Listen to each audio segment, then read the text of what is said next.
Hello all of you beautiful people, Jules here for Whatculture.com, and this is the thing, when you're making a movie you want to get as many eyes on it as possible, so advertising is definitely key. These advertising campaigns though, well they weren't good, so let's take a look at them. As I'm Jules, this is Whatculture.com, and these are 10 movie marketing stunts that backfired hard. Number 10. Apocalypse choking Mystique. X-Men Apocalypse. The marketing for X-Men Apocalypse of course focused intently on Oscar Isaac's titular villain, but it came under fire for its relentless use of one image in particular, the supervillain seemingly strangling the life out of the hero Mystique. In addition to being featured prominently in trailers, the still was also used in billboards in both Los Angeles and New York City, prompting criticism that the film was attempting to promote itself with casual imagery of violence against women. One of the most prominent critics was actress and prominent #MeToo figure Rose McGowan, who described the ad as just a woman getting strangled, giving the total absence of a wider context. Amidst the mounting criticism, Fox apologized and eventually pulled the ads from all locations. In their attempt to depict Apocalypse as an all-powerful tyrant that he is, Fox exploited emotionally charged imagery and caused themselves a major headache in the process.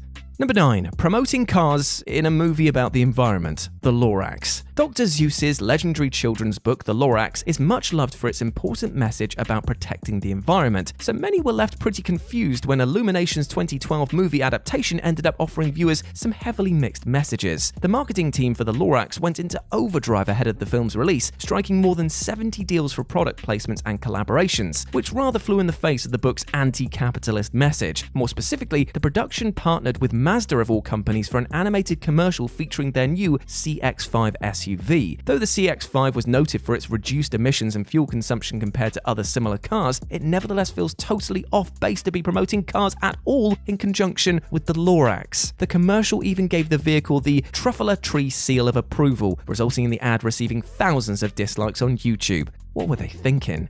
Number 8. Giving angry fans a ready-made meme, Ghost in the Shell. It's frequently cringeworthy when movie studios and their marketing departments try to prove themselves as down with the kids by harnessing memes as part of their PR campaigns. And you know what? This backfired spectacularly for Paramount's 2017 Ghost in the Shell remake. The film was already facing severe criticism from fans who felt that it was whitewashing the anime source material by casting the very Caucasian Scarlett Johansson as the Major. And so when Paramount released a meme generator for the movie where fans could add their own inspirational quotes and images to the movie's title, the disgruntled many took the opportunity to voice their displeasure. Film critic Valerie Complex's damning tweet containing mocking memes highlighting Johansson's offensive casting and suggesting Rinko Kikuchi was better suited for the part quickly went viral, prompting everyone else to follow suit with their own Twitter takedowns. While this marketing botch can't solely be blamed for Ghost in the Shell's box office failure, it only further contributed to the narrative that the film was disrespecting the source material entirely.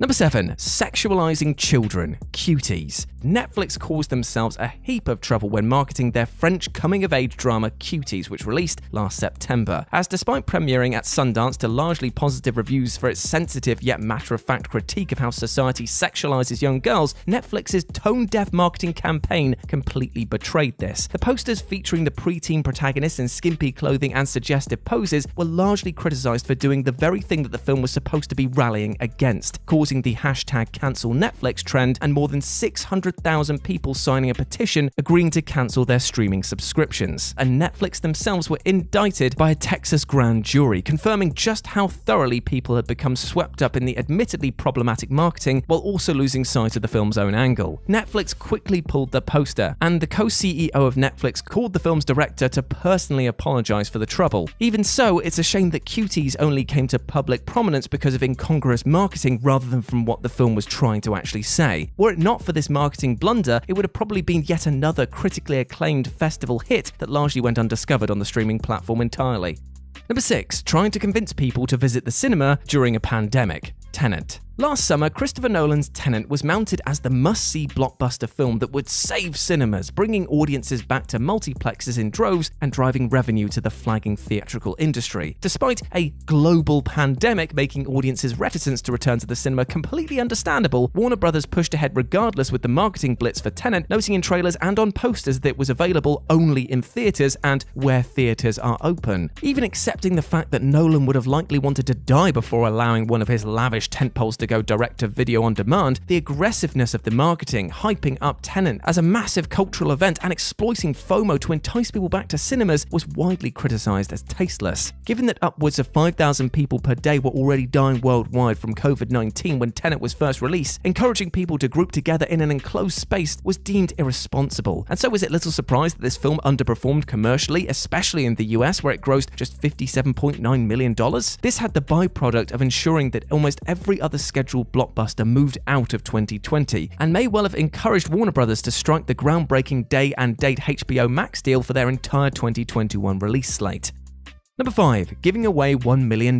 Million Dollar Mystery. In theory, a $1 million giveaway as marketing for a movie seems pretty sensible enough. That's not a lot of money in the grand scheme of things for a studio, that is unless your movie is a total flop, of course. And that was sadly the case with the 1987 Razzie-nominated comedy Million Dollar Mystery, which revolved around a hunt for a series of briefcases containing $1 million each. Producer Dino De Laurentiis came up with the idea to give $1 million away to any audience member who could guess where the movie's missing briefcase was located, using clues in the film itself and entering their answer on a form. And they clearly expected the allure of easy riches to bring viewers to the cinema in droves, but in the end, the $10 million film ended up grossing, hilariously enough, just shy of $1 million, $989,033. But the production still had to pay out the advertised prize to a 14-year-old Californian who reportedly was one of thousands who guessed the correct answer, that it was hidden in the nose of the Statue of Liberty. This might be the only example in movie history where a movie marketing prize was actually worth more than the film's own box office receipts. Incredible. Number 4. Calling out actual Sarah Marshalls. Forgetting Sarah Marshall. Now, Forgetting Sarah Marshall may have been the big Hollywood breakout hit for Jason Segel, but it nevertheless left a certain group of people less than amused, particularly anyone called, well, Sarah Marshall. Marketing for the film took the unconventional approach of featuring angry notes from Segel's protagonist Peter to his ex-girlfriend Sarah Marshall, who would be plastered on large billboards and bus stops in major cities. The ads featured put-downs such as, "You suck, Sarah Marshall," and "My mum always hated you, Sarah Marshall," which real-life Sarah Marshalls found unnecessarily pointed. One Sarah Marshall from Massachusetts even created her own "You suck, Judd Apatow" sign in revenge. However, another Sarah Marshall, a professor of art at the University of Alabama who owned SarahMarshall.com at the time, was happy to receive a surge of 20,000 visitors due to the movie's release. A minor controversy in the grand scheme of things for sure, but it's still easy to see why people took it so personally. Number 3. Trying to infuriate everyone. The Hunt. The Hunt was one of 2020's most controversial and divisive films, though for several reasons this didn't transpire into the film's commercial success that Universal was clearly banking on. The politically incisive black comedy was delayed from its original September 2019 release due to the Dayton and El Paso mass shootings, ultimately releasing in March of last year. But the marketing campaign ahead of its release attempted to lean heavily into the hand-wringing from both sides of the political spectrum who questioned quite who the film was really poking fun at. And so it was little surprise that the film only scarcely recouped its modest $14 million budget, a result of not only the onset of COVID-19 but also its edgy marketing that failed to convey the movie's tone and satirical through line.